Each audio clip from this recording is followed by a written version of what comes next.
Welcome back to BMC global live mix masala. ഞാൻ തുടക്കത്തിൽ തന്നെ പറഞ്ഞിട്ടുണ്ടായിരുന്നു ഒരു വ്യത്യസ്തമായ ഒരു ഐറ്റം ഇന്ന് നമ്മുടെ എപ്പിസോഡിൽ ഉൾപ്പെടുത്തുമെന്ന്. അതിനുള്ള സമയമായിരിക്കുകയാണ്. മെൻ്റലിസത്തെക്കുറിച്ച് നമ്മളെല്ലാവരും കേട്ടിട്ടുണ്ട് അല്ലേ? ഒരു ബഹ്റിനിൽ അറിയപ്പെടുന്ന ഒരു കുട്ടി മെൻ്റലിസ്റ്റ് ഇന്ന് നമ്മളോടൊപ്പം ചേരുകയാണ്. അശ്വത് എന്നാണ് അദ്ദേഹത്തിൻ്റെ പേര്. അശ്വതിനെ വേദിയിലേക്ക് ക്ഷണിക്കുകയാണ്. മെൻ്റലിസത്തെക്കുറിച്ച് ഒത്തിരി കാര്യങ്ങൾ അദ്ദേഹത്തിൽ നിന്നും നമുക്കിന്ന് പ്രതീക്ഷിക്കാം. അതുപോലെ തന്നെ കുറച്ച് കാര്യങ്ങളൊക്കെ ഇന്ന് നമ്മുടെ പ്രേക്ഷകർക്ക് മുമ്പിൽ പ്രസൻറ്റ് ചെയ്യുകയാണ് അല്ലേ? ഓക്കെ അല്ലേ? അശ്വതിൻ്റെ ഫുൾ നെയിം എന്താണ്? അശ്വത് ഷജിത്ത്. എവിടെയാണ്? നാട്ടിലെവിടെയാണ്? കണ്ണൂരാണ്. കണ്ണൂർ എവിടെയാ? ചേരക്കൽ എന്ന് പറയുന്ന സ്ഥലത്താണ് അല്ലേ? നമുക്ക് പലർക്കും മെൻ്റലിസം എന്താണ് എന്നുള്ളതിനെ കുറിച്ച് വ്യക്തമായ ധാരണയില്ല. ഒരു ഷോർട്ടായിട്ട് പെട്ടെന്ന് ആൾക്കാർക്ക് മനസ്സിലാവുന്ന രീതിയിൽ ഒന്ന് വിശദീകരിക്കണം. സോ മെന്റലിസം എന്ന് പറയുന്ന ഒരു ആർട്ട് ഫോമാണ്. ഇപ്പം ഡാൻസും മ്യൂസിക്കും പോലത്തെ ഒരു ആർട്ട് ഫോമാണ്. അതായത് മാജിക്കും സൈക്കോളജിക്കൽ എലമെന്റ്സും. ലൈക്ക് സൈക്കോളജിക്കൽ എലമെന്റ്സ് എന്ന് പറയുമ്പോൾ മറ്റേ അഡ്വാൻസ്ഡ് സൈക്കോളജിക്കൽ എലമെന്റ്സ് അല്ലെങ്കിൽ അക്കാഡമിക് സൈക്കോളജി അതൊന്നും യൂസ് ചെയ്യുന്നില്ല. ലൈക്ക് ജസ്റ്റ് ഒരു ബേസിക് സൈക്കോളജിന്റെ ബേസിക് ലെവൽ യൂസ് ചെയ്തിട്ട് ചെയ്യുന്ന ഒരു ആർട്ട് ഫോമാണ് മെന്റലിസം. മാജിക് ആണ് ഇതിൽ 50%, ബാക്കി 50% സൈക്കോളജിയാണ്. അല്ല, പലർക്കും ഈ മെന്റലിസം എന്ന് പറയുമ്പോഴത്തേക്ക് അത് വേറെ പല തെറ്റിദ്ധാരണകളിലും അവരുടെ മനസ്സിലുണ്ടാവാറുണ്ട്. അത് വ്യക്തമായ ധാരണയില്ല. അതുകൊണ്ട് എന്ന് വെച്ചാൽ ഇത് മെയിൻ എന്ന് പറയുന്നത് ഒബ്സർവേഷനാണ് അല്ലേ? ഒരു വ്യക്തിയെ നല്ല രീതിയിൽ ഒബ്സർവ് ചെയ്തിട്ട് അവർ പോലും പ്രതീക്ഷിക്കാത്ത കാര്യങ്ങളായിരിക്കും. അവരുടെ മനസ്സും അതുപോലെ ഭാവനയൊക്കെ നമ്മൾ ഒബ്സർവേഷൻ ചെയ്തിട്ട് അവരെ സ്വാധീനിക്കുന്ന രീതിയിലായിരിക്കും നമ്മൾ അവരെ മുമ്പിൽ ഈ പെർഫോം ചെയ്യുന്നത് അല്ലേ? അതൊക്കെ തന്നെയാണ് ഇതിൻ്റെ ഒരു പ്രത്യേകത എന്ന് പറയുന്നത്. പക്ഷേ ഇതിനെ പലരും മിസ്യൂസ് ചെയ്യുന്നവരുമുണ്ട് അല്ലേ? അത് ഏതൊരു കാര്യമായി കഴിഞ്ഞാലും നല്ല വശമുണ്ട്, ചീത്ത വശമുണ്ട്. ഇപ്പം മാജിക്കിലും നല്ല രീതിയിലും ആൾക്കാർ ഉപയോഗിക്കുന്നുണ്ട്, അത് ചീത്തയായ രീതിയിലും ഉപയോഗിക്കുന്നുണ്ട്. അതുപോലെ എല്ലാത്തിലും അങ്ങനെയുണ്ട്. ഓക്കെ, അതൊക്കെ പോട്ടെ. അപ്പോൾ നമുക്ക് ഇന്ന് കുറേ വെറൈറ്റി ഉള്ള സംഭവങ്ങൾ ഇന്നിവിടെ പെർഫോം ചെയ്യാനുണ്ട് അല്ലേ? എത്ര ഐറ്റംസ് എന്ന് ഉദ്ദേശിക്കുന്നത്? 4 ആക്ടാണ് ചെയ്യുന്നത്. 4 ആക്ടാണ് ചെയ്യാൻ പോകുന്നത്. അപ്പോൾ സഹായത്തിന് വേണ്ടിയിട്ട് 2 ആൾക്കാർ. ഒരാൾ ഞാൻ പോരെ? മതി. Thank you. അപ്പോൾ നമുക്ക് ഒരാളെയും കൂടെ വേണം. നമുക്ക് അതിന് പറ്റിയ ഒരാളിനെ തന്നെ വിളിക്കാം അല്ലേ? നമുക്ക് ആപ്റ്റാവുന്ന രീതിയിലുള്ള ഒരാളിനെ തന്നെയാണ് ഞാൻ ക്ഷണിക്കാൻ പോകുന്നത്. ഋതി കെ രാജീവ്. ഋതി കെ രാജീവിനെ പ്രത്യേകിച്ച് ബഹ്റിൻ മീഡിയ സിറ്റിയുടെ ഈ വേദിയിലൂടെ പരിചയപ്പെടുത്തേണ്ട കാര്യമില്ല. നമ്മുടെ കുറേ ലൈവ് ഷോകളിലൊക്കെ വന്നിട്ടുള്ളതാണ്. ഇപ്പോൾ അടുത്ത് നമ്മൾ നടത്തിയ സ്വിമ്മിംഗ് പൂൾ പാർട്ടിയിലൊക്കെ ആങ്കറായിട്ട് എന്നോടൊപ്പം ഉണ്ടായിരുന്ന ഒരു എന്താ പറയുക, നല്ലൊരു ആങ്കറാണ് അല്ലേ? അപ്പോൾ അവൾ അതിന് വേണ്ടിയിട്ടാണ് കയറി വന്നത്, ഈ താങ്ക്സ് എൻ്റെ ഒന്ന് കിട്ടാൻ വേണ്ടി. ഓക്കെ, സൂപ്പർ കേട്ടോ, നന്നായിട്ട് നമ്മളെ കൂടെ തന്നെ ഉണ്ടാവും. മെൻ്റലിസത്തെ കുറിച്ച് ഋതിക്ക് എന്തെങ്കിലും സംശയമുണ്ടോ? പല സംശയങ്ങളുണ്ട്. അയ്യോ, കുറച്ച് മതി ചേട്ടാ, കുറച്ച് മതി. ഓക്കെ, നീ പറഞ്ഞു. ഇല്ല, പറ അടുത്തോട്ട് പറ. ഓക്കെ, അപ്പം ഈ ഹിപ്നോട്ടിസം, മെന്റലിസം, മെസ്മറിസം ഇതിനൊക്കെ കണക്ഷൻ എന്താണ്? ഹിപ്നോട്ടിസം എന്ന് പറയുമ്പോൾ ഇപ്പം മെന്റലിസത്തിന് നമുക്ക് 2 ആയിട്ട് ഇപ്പോൾ ഡിവൈഡ് ചെയ്യാം. ഫ്രീ ഫോം മെന്റലിസം ഉണ്ട്, പിന്നെ മാജിക്കൽ മെന്റലിസം ഉണ്ട്. ഇതിനകത്ത് ഫ്രീ ഫോം മെന്റലിസത്തിൻ്റെ ഒരു പാർട്ടിൽ വരുന്ന ഒരു ഇതാണ്. ഫ്രീ ഫോം മെന്റലിസത്തിൻ്റെ ഒരു പോർഷനിൽ വരുന്നതാണ് ഹിപ്നോസിസ്. ഹിപ്നോസിസ് എന്ന് പറയുമ്പം വീണ്ടും 2 പാർട്ടായിട്ട് ഡിവൈഡ് ചെയ്യും. സ്റ്റേജ് ഹിപ്നോസിസ് ഉണ്ട്, പിന്നെ ഈ ഡോക്ടേഴ്സ്, സൈക്കോളജിസ്റ്റ് ഒക്കെ യൂസ് ചെയ്യുന്ന ഒരു ഹിപ്നോട്ടിസ് ഉണ്ട്. അതിൻ്റെ ആവശ്യമില്ല. സ്റ്റേജ് ഹിപ്നോസിസ് ചെയ്യുന്നുണ്ട്. ലൈക്ക് നമ്മൾ സ്ലീപ്പ് എന്ന് പറയുമ്പം ആക്ച്വലി ഒരു സ്ലീപ്പ് അല്ലെങ്കിൽ ആ ഒരു സ്റ്റേറ്റിലേക്കല്ല, ജസ്റ്റ് റിലാക്സ് ആവാൻ വേണ്ടിയിട്ട് കണ്ണ് ക്ലോസ് ചെയ്തിരിക്കുകയാണ് അവിടെ ചെയ്യുന്നത്. അതിന് ശേഷം നമ്മൾ പറയുന്ന സജഷൻസും കൊടുക്കുന്ന സജഷൻസും അനുസരിച്ച് അത് കേട്ടിട്ട് അതുപോലെയാണ് ചെയ്യുന്നത്. അതാണ് ഹിപ്നോസിസും മെന്റലിസമുള്ള കണക്ഷൻ. പിന്നെ എൻ്റെ ഒരു സംശയം, ഞാനൊരു പുസ്തകം വായിച്ചിട്ടുണ്ട്, ഇൻടു ദ മാജിക് ഷോപ്പ്. അപ്പം അതിനകത്തുള്ള കഥയിലെ ക്യാരക്ടർ എന്ന് പറയുന്നത് ആദ്യം കുഞ്ഞുകുട്ടിയാണ്. അപ്പം കുഞ്ഞുകുട്ടി എന്ത് ചെയ്യുന്നു, എന്തോ ആവശ്യം അവൻ്റെ ഇങ്ങനെ മാജിക് ചെയ്യുന്ന സാധനങ്ങൾ മിസ്സായിട്ട് അവൻ പോകുന്നു, ഒരു മാജിക് ഷോപ്പിലേക്ക് പോകുന്നു. പിന്നെ ആ ലേഡിയായിട്ട് ഒരു ബന്ധം സ്ഥാപിക്കുന്നു. പിന്നെ ആ ലേഡി അവരെ ഹെൽപ്പ് ചെയ്യുന്നു. അവസാനം അവനില്ല ഒരു ഗോളിലേക്ക് അച്ചീവ് ചെയ്യാൻ അത് ഹെൽപ്പ് ചെയ്യുന്നുണ്ട്. അപ്പോൾ ഇതേപോലെ ഈ മെൻ്റലിസവും ഹിപ്നോട്ടിസവും ഇങ്ങനത്തെ ഈ മേഖല കൊണ്ട് നമുക്ക് നമ്മുടെ ഗോളിലേക്ക് അച്ചീവ് ചെയ്യാൻ ഹെൽപ്പ് ചെയ്യാൻ പറ്റുമോ? ഇതിപ്പം ലൈക്ക് ഒബ്സർവേഷൻ ഒരുപാട് യൂസ് ചെയ്യുന്ന ഒരു ഫീൽഡാണ് മെന്റലിസം എന്ന് പറയുന്നത്. സോ ഒബ്സർവേഷൻ ഇൻക്രീസ് ആകുമ്പം നമ്മളുടെ കോൺസെൻട്രേഷൻ ഇൻക്രീസ് ആകും. ലൈക്ക് ഇപ്പോൾ പഠിക്കുകയാണെന്ന് വെച്ചാൽ ഒരു സബ്ജക്റ്റ് എടുക്കുമ്പം ആ സബ്ജക്റ്റിനെ നമ്മൾ ഒബ്സർവ് ചെയ്ത് കോൺസെൻട്രേറ്റ് ചെയ്ത് നമുക്ക് പെട്ടെന്ന് പഠിക്കാൻ പറ്റും ആ ഒരു സാധനം. സോ അങ്ങനത്തെ കുറച്ച് യൂസ്ഫുള്ളും അങ്ങനെയൊക്കെ ഉണ്ട്. അല്ലാണ്ടെങ്കിൽ ഇതൊരു ആർട്ട് ഫോം ആയിട്ട് തന്നെ ജസ്റ്റ് നമുക്ക് യൂസ് ചെയ്യേണ്ട ആവശ്യമുള്ളൂ. എവിടെയാണ് പഠിച്ചത്? ഞാൻ മെന്റലിസം പഠിച്ചത് എവിടെയാണ്? ട്രിവാൻഡ്രമിൽ വൂഡു സ്കൂൾ എന്ന് പറയുന്നൊരു മെന്റലിസം ഇൻസ്റ്റിറ്റ്യൂഷൻ അവിടെ ശരി, ഓൺലൈനായിട്ട് പഠിച്ചതാണോ അല്ലാതെ? ഓൺലൈനായിട്ടാണ് പഠിച്ചത്. ഓക്കെ, അപ്പോൾ നമുക്ക് സ്റ്റാർട്ട് ചെയ്യാം. സ്റ്റാർട്ട് ചെയ്യാം. ഓക്കെ അല്ലേ? എന്താണ് ആദ്യം ചെയ്യാൻ പോകുന്നത്? എന്താണ്? ഒരു സിമ്പിളായിട്ടുള്ള ഒരു കാർഡ് ട്രിക്കാണ്. സിമ്പിൾ ആയിട്ടുള്ള കാർഡ് ട്രിക്കാണ്. ഓക്കെ, ആരാണ് ഹെൽപ്പ് ചെയ്യേണ്ടത്? ഞാനാണോ അത് റിവ്യൂ ആണോ? ശരി, ഓക്കെ. അതിലൊരു ഒരു ഡെക്കിൽ എത്ര കാർഡ്സ് ഉണ്ടെന്ന് അറിയോ? ഓക്കെ, ആക്ച്വലി 54 കാർഡ്സ് ഉള്ളു. ജോക്കർ മാറ്റി വെച്ച 52 കാർഡ്സ്. ഓക്കെ, സോ ഓക്കെ, ഇതിന് ഇഷ്ടമൊരു കാർഡ് ജസ്റ്റ് ടച്ച് ചെയ്യാൻ പറ്റുമോ? മൈൻഡ് ചേഞ്ച് ചെയ്യണോ? അത് അവിടെ തന്നെ മതിയോ? കാർഡ് എടുത്തോ. അത് ഏതാ കാർഡും ജസ്റ്റ് ഒന്ന് മൈൻഡിൽ ആലോചിക്കാൻ പറ്റുമോ?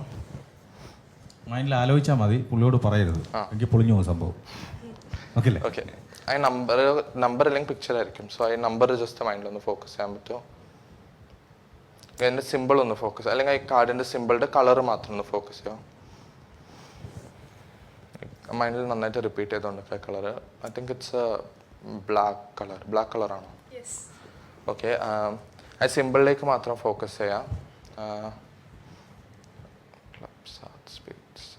എനിക്ക് തോന്നുന്നു ഇറ്റ്സ് എ സ്പേഡ് ആണോ? ഓക്കെ, നൗ അതിന് നമ്പർ മാത്രം ഫോക്കസ് ചെയ്യാം. ഇതൊക്കെ ഫുൾ കാർഡ് ഫോക്കസ് ചെയ്തു. ഇങ്ങോട്ടേക്കൊന്ന് നോക്കാൻ പറ്റുമോ? 1 2 3 4 5 6 7 8 9 10 10 9 8 7 1 തൊട്ട് 10 വരെ ഒന്ന് കൗണ്ട് ചെയ്യാൻ പറ്റുമോ? പറഞ്ഞു. 1 തൊട്ട് 10 വരെ ജസ്റ്റ് കൗണ്ട് ചെയ്തോ. ആ ഒച്ചത്ത് പറഞ്ഞു. 1 2 3 4 5 6 7 8 9 10 11 ഓക്കെ, എനിക്ക് തോന്നുന്നു 9ൻ്റെ അവിടെ ശ്രദ്ധിച്ചിട്ടുണ്ടെങ്കിൽ ഒരു ചെറിയൊരു വോയിസ് ചേഞ്ച് വന്നിട്ടുണ്ട്. 9 ഓഫ് സ്പേഡ് ആണോ? ഒന്ന് കാണിക്കാൻ പറ്റുമോ card? Thank you so much. തീർച്ചയായിട്ടും ഇത് തന്നെയാണ്, ഒബ്സർവേഷൻ തന്നെയാണിത്. ഇത് നമ്മളെ ഈ ഒരു പർപ്പസ്ഫുള്ളി നമ്മളിങ്ങനെ ചെയ്യുന്ന സമയത്ത്, നമ്മളിപ്പോൾ ആ ഒരു നമ്പർ പറയുന്ന സമയത്ത് എന്തെങ്കിലും ഒരു വേരിയേഷൻ നമ്മുടെ ലിപ്പിലോ അല്ലെങ്കിൽ ഫേസിലോ വരും. അത് ഇവർ ഒബ്സർവ് ചെയ്യുന്നു. അത് തന്നെയാണ് ഇതിൻ്റെ ഏറ്റവും വളരെ പ്രധാനപ്പെട്ട ഒരു ഘടകം എന്ന് പറയുന്നത്. ഞാൻ ഇവിടെ നോക്കിക്കൊണ്ടിരുന്നപ്പോൾ എനിക്ക് മനസ്സിലാക്കാൻ പറ്റിയൊരു കാര്യം ഇതാണ്. അടുത്ത പറഞ്ഞു. ഓക്കെ, നെക്സ്റ്റ് ചെയ്യാമല്ലോ. ഒന്ന് ഇങ്ങോട്ട് നോക്കാൻ പറ്റുമോ? ഈ ബോട്ടിൽ ജസ്റ്റ് ഒന്ന് ഹോൾഡ് ചെയ്തോ. എൻ്റെ കയ്യിലൊരു കാർഡ് ഉണ്ട്. അത് റിഫിൽ ചെയ്യും ഇങ്ങനെ. ജസ്റ്റ് ഇഷ്ടമുള്ളത്തെ സ്റ്റോപ്പ് പറഞ്ഞാൽ മതി. ഓക്കെ, വേണ്ടിയാണോ? ഓക്കെ, അത് ഫസ്റ്റ് വേർഡ്. ഓക്കെ, ജസ്റ്റ് ഒന്ന് ഫസ്റ്റ് വേർഡും ആ ഒരു പേജ് നമ്പറും ഒന്ന് നോക്കാൻ പറ്റുമോ? ഫസ്റ്റ് അതിനകത്ത് ടൈറ്റിൽ നോക്കണ്ട, ഫസ്റ്റ് വേർഡും അവിടെ ഉള്ളൊരു ഇത് പേജ് നമ്പറും. ഓർമ്മയുണ്ടോ? അത് എഴുതി വെക്കണോ? ഓർമ്മയുണ്ടല്ലോ അല്ലേ? ബുക്ക് ഇവിടെ ഇരുന്നോട്ടെ. കാർഡ് ജസ്റ്റ് ഓക്കെ, ആ പേജ് നമ്പർ ജസ്റ്റ് ഒന്ന് മൈൻഡിൽ ഫോക്കസ് ചെയ്യാം. ആ word like it's A relatively long word, like ഒരു വലിയ വേർഡാണോ? അല്ലെങ്കിൽ ഇസ് ദ പോലത്തെ അങ്ങനത്തെ വേർഡ് അല്ലല്ലോ? അല്ല. ഓക്കെ, ആ പേജ് നമ്പർ ഒന്ന് മൈൻഡിൽ ജസ്റ്റ് ആലോചിക്കാൻ പറ്റും. സോ ഈ ബുക്ക് എന്ന് പറയുമ്പോൾ 177 പേജസ് ഉണ്ട്. വിച്ച് മീൻസ് സ്റ്റാർട്ടിങ് എന്തായാലും 1 ആയിരിക്കും, കാരണം ബാക്കോട്ടാണ് സ്റ്റോപ്പ് എന്ന് പറഞ്ഞിട്ടുള്ളത്. സോ 1 ആയിരിക്കും സ്റ്റാർട്ടിങ്. അതിൻ്റെ സെക്കൻഡ് ഡിജിറ്റ് ജസ്റ്റ് ഒന്ന് ഫോക്കസ് ചെയ്യാം. അല്ല, സെക്കൻഡ് ഡിജിറ്റ്. സെക്കൻഡ് ഏതാണോ അത് ജസ്റ്റ് ഫോക്കസ് ചെയ്യാം. ഓക്കെ, 1 2 3 4 5 6 7 8 9 10. സി, ഞാൻ 1 തൊട്ട് 10 വരെ കൗണ്ട് ചെയ്തിട്ട് ഇവിടെ ഒരു എക്സ്പ്രഷൻ തരുന്നില്ല. Which means I think it's 0 ആണോ സെക്കൻഡ് ഡിജിറ്റ്? ആണല്ലേ? ഓക്കെ, ആ തേർഡ് ഡിജിറ്റ് ജസ്റ്റ് ഒന്ന് മൈൻഡിൽ ആലോചിക്കാൻ പറ്റുമോ? അങ്ങോട്ടേക്ക് നോക്കിയിരുന്നു.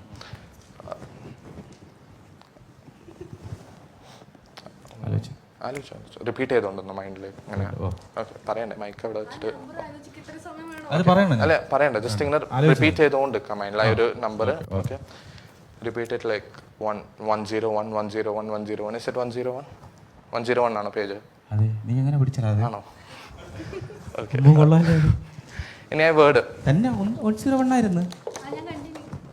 ഞാൻ ജസ്റ്റ് ടൈ ഔട്ട് ചെയ്ത് നോക്കാം വേർഡ്. അതിൻ്റെ ഫസ്റ്റ് ലെറ്റർ മാത്രം ഒന്ന് ഫോക്കസ് ചെയ്യണേ. തോന്നുന്നൊരു ഇവിടെ എഴുതിയിട്ടുണ്ട് ഞാൻ, ലൈക്ക് വേർഡ് ഫുള്ളായിട്ട് പറയണ്ട, ആ ഫസ്റ്റ് ലെറ്റർ മാത്രം ഒന്ന് പറയാൻ പറ്റുമോ? നോക്കണേ, പറഞ്ഞു. എ ആണോ? ഓക്കെ, എ ആണ്. ഇനി ഓക്കെ, അതിൻ്റെ സെക്കൻഡ് ലെറ്റർ ജസ്റ്റ് ഫോക്കസ് ചെയ്യും. ഇങ്ങോട്ടേക്കൊന്ന് നോക്കാൻ പറ്റുമോ? മൈൻഡ് നന്നായിട്ട് റിപ്പീറ്റ് ചെയ്തുകൊണ്ട് നിൽക്കാം. ഓക്കെ, ഫുൾ വേർഡ് മൈൻഡിൽ നന്നായിട്ട് റിപ്പീറ്റ് ചെയ്തുകൊണ്ട് നിൽക്കണേ. ഇങ്ങോട്ട് നോക്കണേ, ഞാൻ നമുക്ക് തോന്നിയൊരു വേർഡ് ഞാൻ ഇവിടെ എഴുതി വെക്കാം.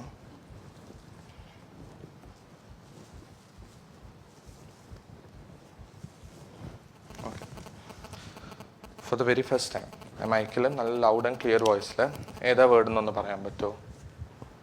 പറഞ്ഞോ. Another. Another. Thank you so much. Okay, ഈ ബുക്ക് അല്ലല്ല ഒരു മിനിറ്റ്, ഈ ബുക്ക് എടുത്തായിരുന്നില്ലേ, ഇനി ഈ കാണുന്ന ഓഡിയൻസിന് ഒരു ഡൗട്ട് ഉണ്ടാവും. ലൈക്ക് നമ്മൾ നേരത്തെ പ്രീ പ്ലാൻ ആയിട്ട് ഞാൻ ഇങ്ങനെ അവർക്ക് വേണ്ടിയിട്ട് ആ പേജ് എത്രയായിരുന്നു? 101. ഒന്ന് ബുക്ക് ഓപ്പൺ ചെയ്ത പേജ് ഒന്ന് കാണിക്കാൻ പറ്റുമോ?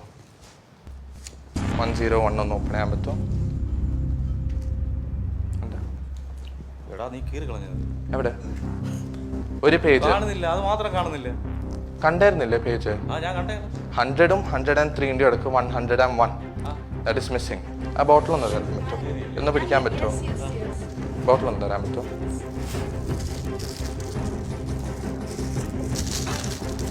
ഒരു ഗിഫ്റ്റ് ഞാൻ നേരത്തെ തന്നായിരുന്നു. ഓക്കെ, അല്ല ഒരു ബോട്ടിൽ ഞാൻ സ്ക്രീൻ്റെ അകത്ത് ഇടാൻ പോകണം.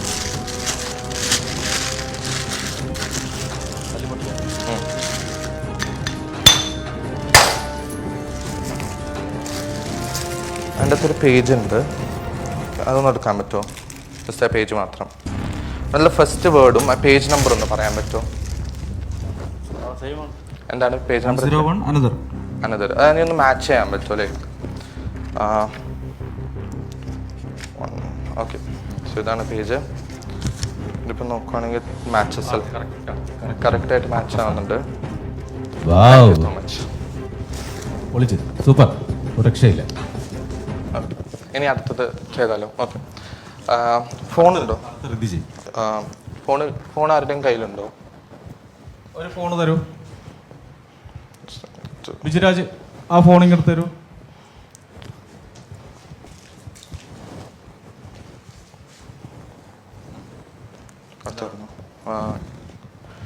ഞാൻ ഇതിനകത്തൊരു സംഭവം ഓപ്പൺ ചെയ്യാം.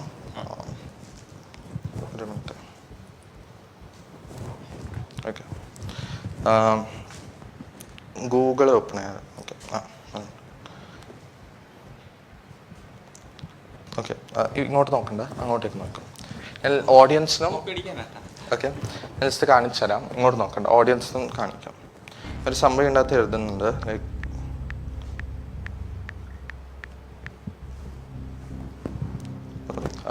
ജസ്റ്റ് അവിടെ ഓക്കെ, ഇത് ഞാനിവിടെ ടേബിൾ ടോയിൽ ഇങ്ങനെ വെക്കാം. സോ വളരെ റാൻഡമായിട്ട് ഓക്കെ 1ഉം 100ൻ്റെ അകത്തും ഒരു നമ്പർ ജസ്റ്റ് ഒന്ന് പറയാൻ പറ്റുമോ? ആ പറഞ്ഞു. 96. മൈൻഡ് ചേഞ്ച് ചെയ്യണോ? ഉറപ്പാണോ? ഒരു ചാൻസും കൂടെ തരാം, ചേഞ്ച് ചെയ്യണോ? വേണ്ട, ഓക്കെ ആണോ? ഓക്കെ, എൻ്റെ ഫോണിൽ ഒരു നോട്ട്സ് ആപ്പ് ഉണ്ട്. ഓക്കെ, നോട്ട്സിനകത്ത്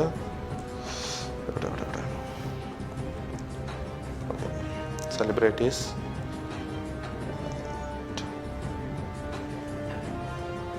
ഓക്കെ, ഒരുപാട് ആക്ടേഴ്സിൻ്റെ പേരുണ്ട്. ജസ്റ്റ് ഒന്ന് വായിക്കാൻ പറ്റുമോ? 78th പൊസിഷനിൽ എന്താ കിടക്കുന്നതെന്ന്? 78th പൊസിഷനിൽ ക്യാപ്റ്റൻ അർജുൻ. ഓക്കെ, അതുപോലെ ജോജു ജോർജ് ഉണ്ട്. ഫസ്റ്റ് പൊസിഷനിലേക്ക് പോയ മോഹൻലാൽ, സെക്കൻഡ് നെവിൻ പോളി. സോ പറഞ്ഞ നമ്പർ 96. ഓക്കെ, 95ൽ കിടക്കുന്നത് അജു വർഗീസ് ആണല്ലേ? ജസ്റ്റ് നോക്കി, 95ൽ അജു വർഗീസ്, 98ൽ ഗണപതി. സോ അങ്ങനെ ഡിഫറെൻറ്റ് ആക്ടേഴ്സ്. 96ൽ എന്താ കിടക്കുന്നത് ഒന്ന് വായിക്കാൻ പറ്റുമോ? ജയസൂര്യ. വളരെ റാൻഡമായിട്ട് പിക്ക് ചെയ്തതാണ്. ഞാനിവിടെ ഒരു പ്രഡിക്ഷൻ വെച്ചിട്ടുണ്ട്. Okay, phone locked, that is Jayasurya. Thank you so much. ഒരു പേജ് മേക്കൗട്ട് കൊടുക്കും. ഓക്കെ, ഈ പേജ് ജസ്റ്റ് ഒന്ന് ഇങ്ങനെ ഹോൾഡ് ചെയ്ത് വെക്കാം. ജസ്റ്റ് ഇങ്ങനെ വെച്ചോ. അതിങ്ങനെ കീറാൻ പോകുന്ന പൊസിഷനിലായിട്ടൊന്ന് ഇങ്ങനെ വെക്കാം. കൈ ഇങ്ങനെ മേലെ വെച്ചോ. ഈ പേപ്പർ കീറാൻ പറ്റുമോ എന്ന് ചോദിക്കുമ്പോൾ യെസ് ഐ ക്യാൻ ടയർ എന്ന് പറയണം. ഈ പേപ്പർ കീറാൻ പറ്റുമോ? ഒന്ന് കീറുമോ? ഇല്ല, ഏതെങ്കിലും ഒരു പേപ്പർ ഒന്ന് പൊന്തിക്കാൻ പറ്റുമോ മേലോട്ടേക്ക്? അങ്ങോട്ടേക്ക് എന്ന് നോക്കി, ഇങ്ങോട്ട് നോക്കണ്ട.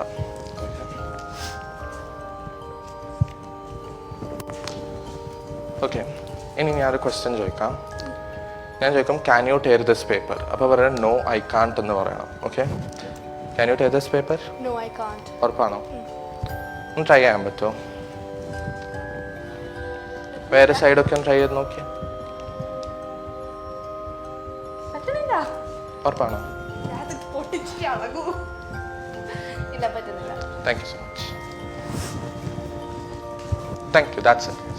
അപ്പോൾ എനിക്ക് പറയാൻ പറ്റുന്നില്ല. ഒരുപാട് സന്തോഷം വിശു, നമ്മുടെ പ്രേക്ഷകർക്ക് വേണ്ടിയിട്ട് ഇത്രയും നല്ല ഒരു പെർഫോമൻസ് ഇവിടെ കാഴ്ചവെച്ചതിൽ. എനിക്ക് തോന്നുന്നു നമ്മുടെ മിക്സ് മസാല പ്രോഗ്രാമിൽ ആദ്യമായിട്ടാണ് ഇത്തരത്തിലുള്ള ഒരു പ്രോഗ്രാം നമ്മൾ ചെയ്യുന്നത്. അതിൽ ഒരുപാട് സന്തോഷമുണ്ട്. Thank you so much. Thank you. ഒപ്പം ഋതി നല്ല രീതിയിൽ നമ്മളെ സപ്പോർട്ട് ചെയ്തു, അത്യാവശ്യം തമാശയൊക്കെ പറഞ്ഞു, അടിപൊളിയായിരുന്നു. ഒരുപാട് ആശംസകൾ. Thank you so much. Thank you. Okay.